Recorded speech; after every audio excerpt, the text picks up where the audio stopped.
Sa kabila ng kanilang kasikatan ay hindi pa rin nawawala si Bini member na si Maloy Recalde ang pagkailig sa pag-uukay. Sa episode ng On Cue na inilabas nitong Lunes, November 4, ibinandera ng dalaga ang dahilan kung bakit bet na bet pa rin niya ang pagbili sa mga ukay-ukay that promote sustainable fashion sa ad ni Maloy.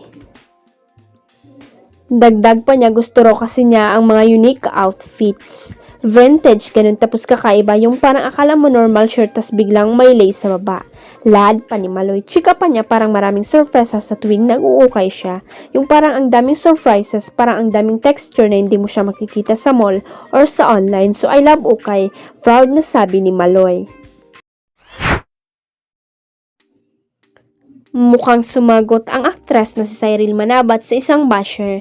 Nitong nakaraang November 3, 2024, nagpost si Cyril sa kanyang TikTok account tungkol sa ipinopromote niyang Korean scalp care oil.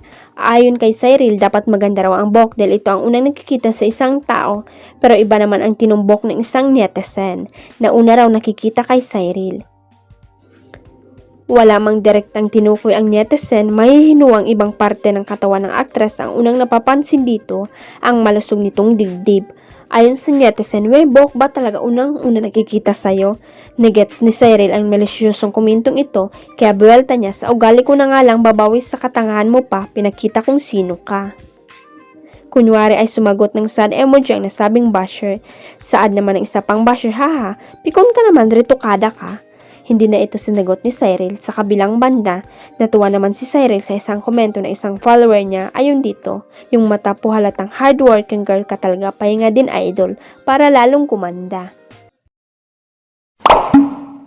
Huwag kalimutang i-click ang subscribe button at i-ring ang notification bell para sa latest at legit chika updates.